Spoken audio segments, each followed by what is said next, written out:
Alright, it's Aaron with Siegfried's Motorworks here today on another episode of our Ride It With Us series. Your look behind the bars of every single motorcycle and scooter that we sell here at Siegfried's Motorworks. The one we're taking out today, 2001 Harley Davidson Electra Glide Ultra Classic. With the Ultra you get some lowers, you get the rear speakers, you get the Harley Davidson intercom system, bunch of cool features on it. This bike is a real nice metallic blue, a little bit higher miles, but it's in good shape, runs really nice, but we're going to show you that right now. So we're going to take this one out.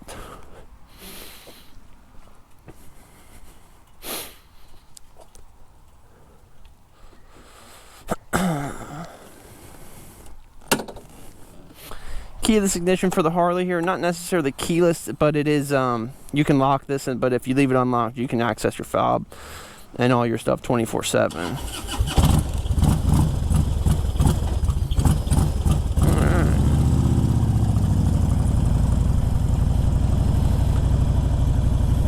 This is a big bike. Overall, there is a lot of difference between these older touring bikes and the newer models, especially after the Mount Rushmore editions, that make them a lot easier to ride, easier to handle. And they did a lot of stuff with the aerodynamics as far as making sure the riders aren't getting wind buffeting and other stuff like that. So this is a pre-Rushmore bike. Nothing wrong with them, but you definitely do see a little bit of difference for the rider as far as just the general aesthetics, and also too, especially when you're riding with a full face helmet, you see a difference in wind buffeting when you're comparing a newer full fairing bike to an older full fairing bike. We're gonna go ahead and beat that guy out. Alright, this 2001 Harley Davidson Electra Glide Ultra Classic comes equipped with an 88 cubic inch V-twin motor. It is the fuel injected model. That's pretty much standard for the bigger bikes like this. It makes a big difference as far as tuning when you're putting exhaust or air intakes, or you're making any kind of performance change to the machine. Makes it a lot easier to tune. Out of the box, this bike would have came with 67 horsepower, 81 foot-pounds of torque. It does have a 4.99 gallon fuel tank. It is a 5-speed transmission.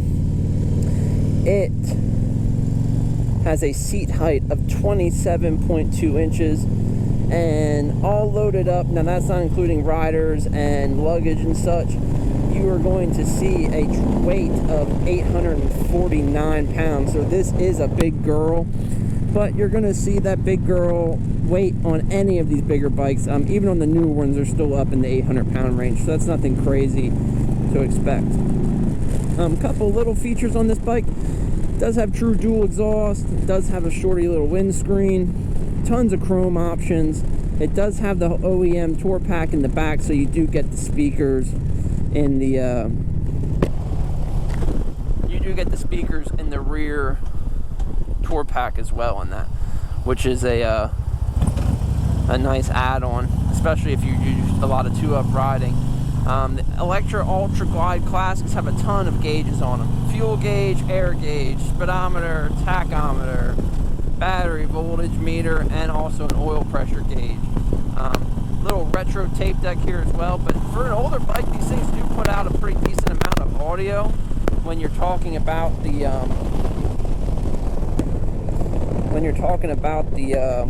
sorry about that, when you're talking about the sound system. 97. So, I mean, that's always a fun feature on a bike. You get to listen to some tunes, and this thing is no slouch in the audio department, especially for a stock bike. I mean, you're not going to have all of the highs, and you're not going to have all of the low end that an aftermarket speaker comes with, but that's a pretty quick and simple, easy change if you do want to end up doing a more aggressive sound system on your bike. Let me turn this off. Also have a bunch of rocker switches here. You have spotlights on the front. You do have cruise control, and then you also do have an accessory gauge. This speaker button here turns the rear trunk tour pack speakers on and off. So One thing about this bike is typically they would have came equipped with a heel toe shifter. That had been removed, so it is only toe shifter now. Not a big deal, just something you got to think about when you're buying a used bike. The Electra Glide Ultra line is actually a pretty cool line altogether. This is the daddy to the Street Glide. This is the bike that started the Street Glide. You can turn these bikes into Street Glides, just a matter of pulling that tour pack off. And as far as anyone knows, when you're rolling down the road, you have a Street Glide.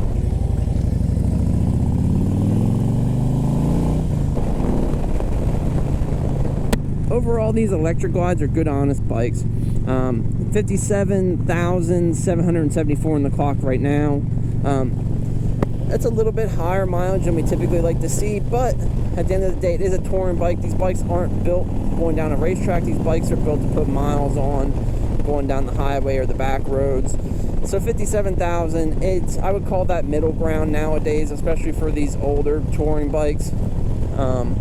They make, like I said, they make great bikes for guys that want to have a Street Glide but don't have new Street Glide money. You still have plenty of performance underneath your legs, so it's not like you're going to be sitting there. If you do have buddies that have newer bikes, it's not like you're going to be sitting there in the dust. I mean, you can keep up just fine. It still is a 1440 some cc motor, so it's not like you're sitting here dealing with an 883 Sportster and trying to keep up. Lots of power in the punch. These pipes aren't necessarily the loudest things in the world. This probably has the true dual headers on, more or less, from a performance standpoint. Keep the motor a little bit cooler, and also too, I mean, you get a little more punch when you hit the throttle. So nothing crazy there as far as an exhaust note.